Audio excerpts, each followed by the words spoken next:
Swayam Prabha. Digital India. Educated India.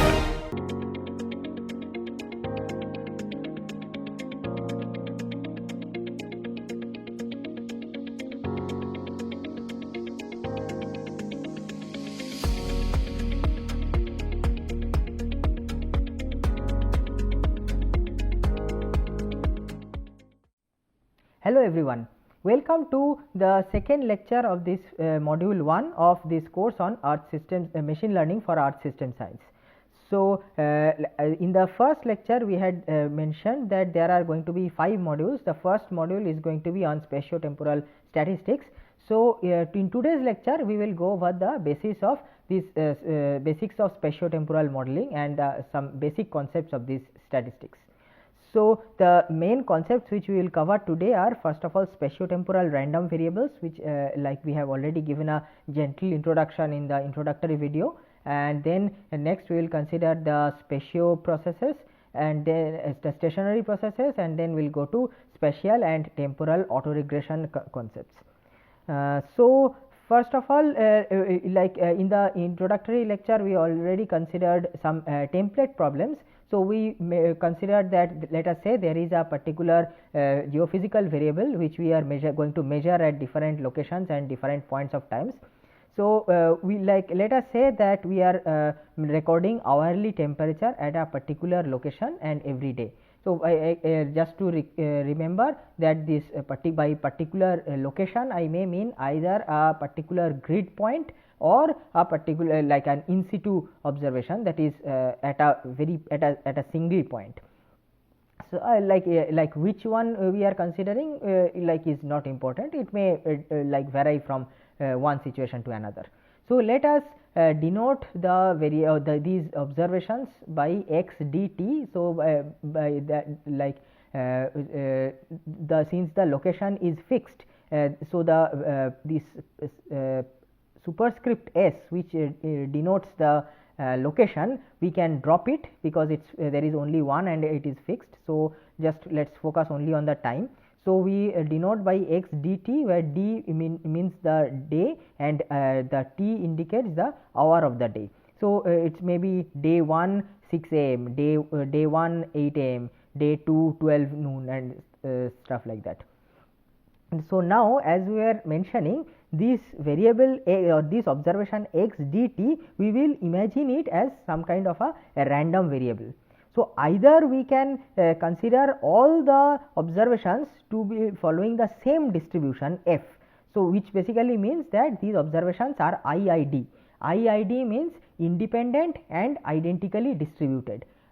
Independent means each of them is drawn separately or independently from a particular probability distribution, and identically distributed means like that particular probability distribution is same for all these like for all values of d and t.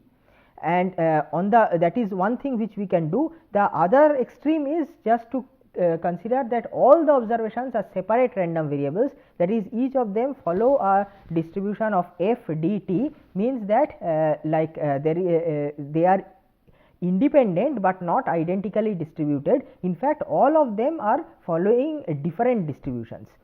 The third possibility is we can consider a day specific distribution, that is for any given day all the observations we have, they follow the same distribution, but on a different day it may be a different distribution, or at least it can be the same distribution, maybe with different parameters. And by x dt, the fourth possibility is that we have the separate distribution for every hour. That means for every day the 6 am distributions will follow one the 6 am observations will follow one distribution, the 8 am observations will follow another distribution, and things like that. Now, when I say that they follow same distribution or when I say that they follow different distributions, it may not be that one is a Gaussian and the other is a gamma or something like that. Maybe both are Gaussian or maybe both are gamma, but the parameters are different. Like that is enough for me to say that they are different distributions. So either they can belong to different classes of distributions like one Gaussian and one gamma, or they may belong to the same class of distribution, but the parameters might be different. Now each of these approaches, they have their merits and demerits. So if you consider the first one, the merit is rather obvious. You do not have too many distributions, and you do not have too many parameters. Now the common sense in any kind of modeling problem is that I do not want parameters, I do not want too many parameters. A few parameters is fine, but more the number of parameters, the more complex is the model. I want to reduce the model complexity. So the first one has the least number of parameters, but at the same time it will also be unable to capture the different variations. From day to day there can be variations, from hour to hour there might be variations and things like that. So if I consider that all the observations are following the same distribution, we will not be able to capture these kinds of variations. Thus if we do the second one, it is like it is on one hand it is infeasible due to the extraordinarily large number of these parameters that will be needed. On the other hand, it will not be beneficial also, because if we consider that everything is independent, everything is separate, not like anything else, then there is no machine learning to be done. I mean, machine learning is all about learning patterns and using those patterns to understand or make inference about those locations and those times where we don't have observations. So if we the underlying assumption here is that there is some kind of shared properties between different locations or different time points. So if we are going for the option 2, we are basically saying that nothing is shared, which is of course useless. The third option, where we are just considering one distribution for every day, now this neglects the intra-day or the intra-diurnal variations. That means, so suppose if we are considering the temperature on a given day, so we know that at midnight, at 1 am, 2 am, 3 am, the temperature will be very low. Then as we move to the morning, say 6 am, 7 am, we will see a gradual increase in temperature, and as we reach maybe 12 noon or 1 pm, the temperature might be maximum. After that, maybe it will start dropping down. So this is something which we know almost always happens, except some really unusual circumstances. But if we just think that the 1 am temperature and the 1 pm temperature and the 6 pm temperature, all of them follow the same distribution, then basically we are missing out on these hourly variations.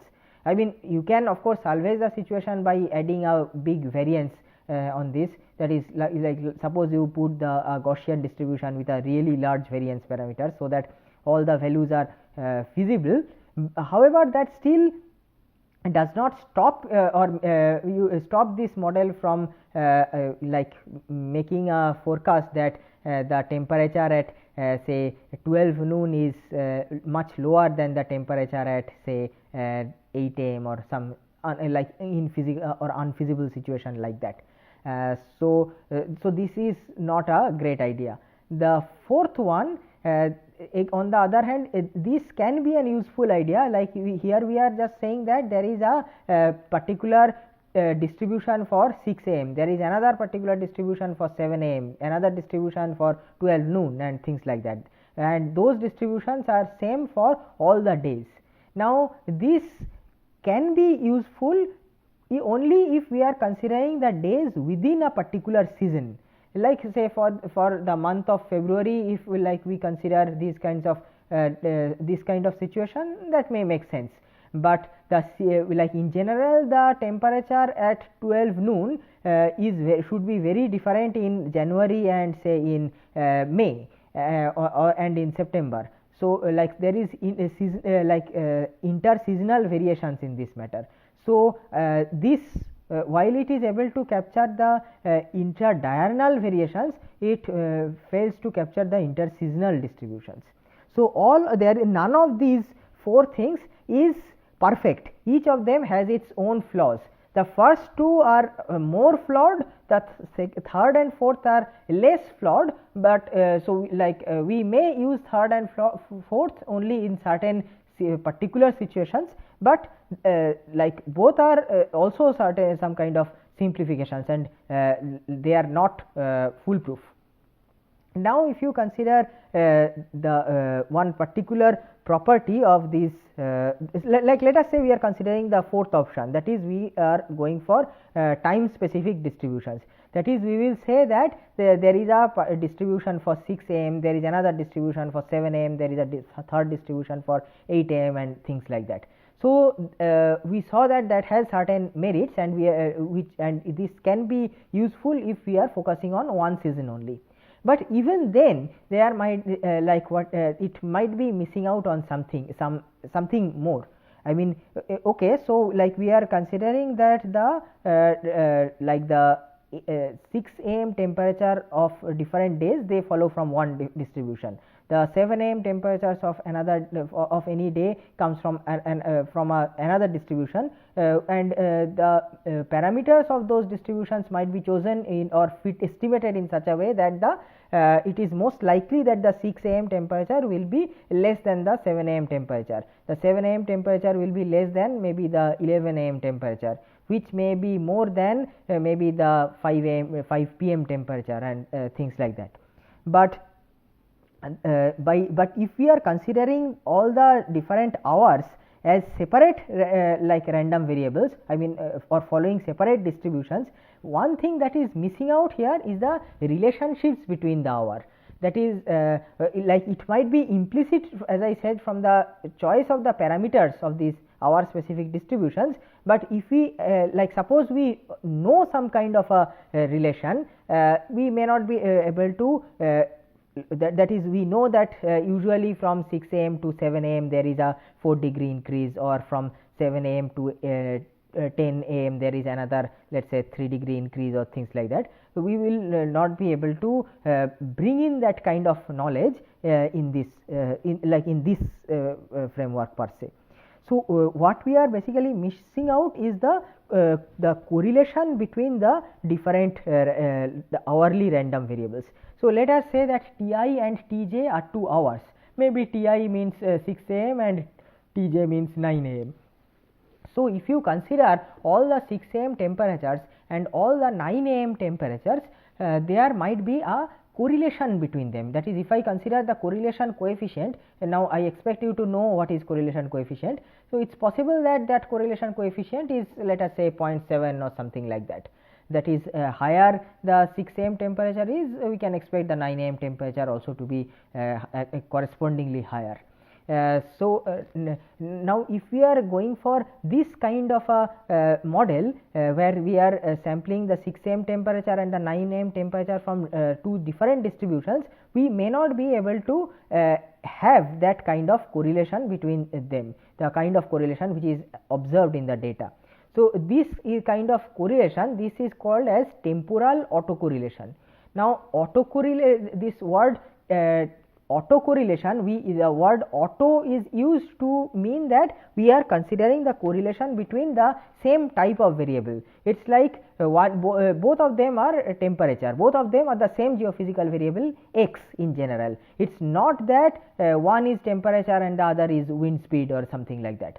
So, if that was the case, then I might have said cross correlation or simply correlation, but the auto here indicates that it is the same variation like same variable. We are considering the correlation of a variable with itself, but the only difference lies in time. That is, we are measuring one variable at a particular time and the other let us say 6 am, and the other variable at I mean the same variable at a different time, let us say 9 am. So, that is why this kind of this correlation coefficient between xti and xtj I will call as temporal autocorrelation. Now, this autocorrelation may be high or low depending on Ti and Tj. Now, by high when I say high, what I mean is the magnitude, not necessarily the sign. That is, while I will consider 0.9 as a high autocorrelation, I will also consider minus 0.9 as a high autocorrelation, although it is negative, but low means say something close to 0. Okay, so now when we are considering this temporal autocorrelation of like of a physical variable like this autocorrelation may be either high or low depending on what these time points ti and tj are. So in general, if ti and tj are close to each other, then we can expect high correlation, because we can, that is from our understanding of the process, we know that if 6 am is like the temperature is, let us say, 25 degree Celsius, most likely the 7 am will have a temperature of maybe 27 or 28 degree Celsius. It is not going to be something very different, like it cannot be that 6 am is 25 degree Celsius and 7 am becomes like 45 degree Celsius, that is not possible. So if ti and tj are close to each other, then we can expect this autocorrelation to be quite high. Now this brings us to the concept of stationarity. So suppose I have these two variables xti and xtj, that is the measurement of the same variable at time ti and time tj. Now so I can measure the covariance between them. Now suppose or I can also at every time point I can also measure the expected value of them, of these variables. Now suppose the expected value of this variable at all time points is the same, is a constant. In that case, I will say that the process follows mean stationarity. Okay, so like so x ti we have considered as a random variable. So we had already considered that the time specific distributions are there. So if each of those distributions, each of those probability distributions will have an expectation. Like in case of the Gaussian distribution, the expectation is same as the mean parameter. In case of gamma distribution or other distributions, also there are some analytical expressions of this expectation thing. So if all of these like our specific variables, if all of them have equal expected value, then we will say that the process, for the probabilistic process defined by all these random variables, it has the property of mean stationarity, which means that the expected temperature at 6 am is equal to the expected temperature at 7 am, is also equal to the expected temperature at 12 noon, and so on. So in this case, as you can understand, this is clearly not the case. The temperature at 12 noon cannot be equal to the temperature at 6 am. So this in general, in the example that we are considering, it does not follow mean stationarity. On the other hand, there is something called covariance stationarity. So if the covariance between these two random variables is simply a function of the time difference between them, then we will call it as temporal, like we will say that it is covariance stationarity with respect to time. And this function, this Ct function, this is called the temporal covariance function.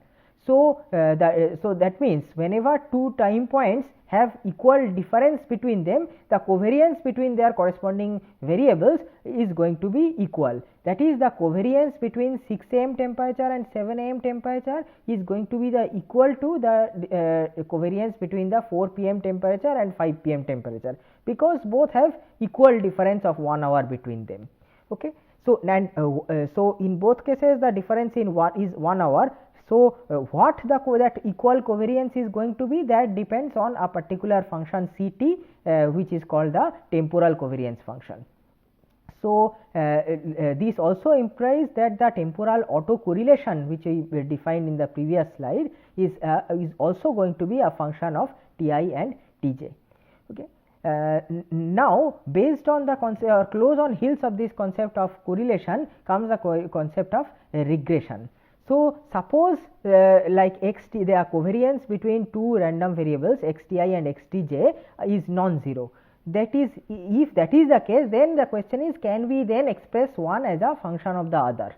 So that is, can I find some kind of a function f such that xtj is equal to f of xti? Now what kind of function then can that be? It can be anything, but so let's start with the simplest situation, that it is a linear relation.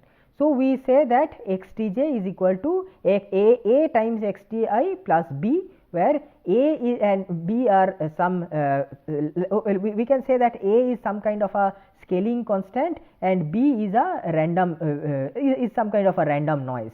So, it is like saying that the 7 am temperature may be like 1.1 times the 6 am temperature plus a small noise quantity. Similarly, the 5 pm temperature may be say 0.9 of the 4 pm temperature plus some noise quantity and so on. So, that is now this is called an auto-regressive process, where like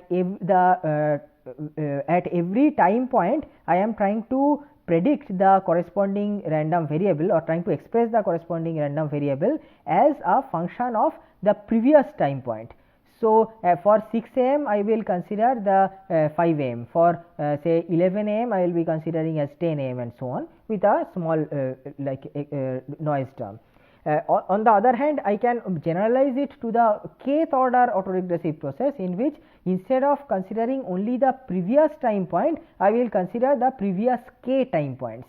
That is, if I let us say if it is order 3 autoregressive process, then for the say 8 am temperature I will be considering the 7 am, 6 am and 5 am temperatures.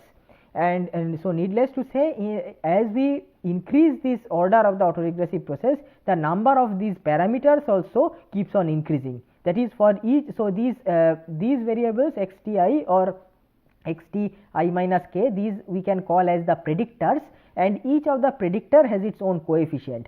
So, the more we increase the number of predictors, the more there will be the coefficients, and it will be necessary for us to estimate all of these parameters from the data. Now, similarly, the same idea we can also extend to the spatial domain. That is, instead of defining the covariance or the correlation between two observations at different time points, we can also consider we can also hold the time as fixed and consider the correlation between the observations at different locations, let us say Si and Sj. So, so let us say that we are considering like xst means the rainfall at location S and day t. So, like in the introductory lecture I had put this S, the location, as the superscript, but like for convenience let us just consider both the location and the time as subscript. So, the first one in this case indicates the location S and the second one indicates the time t.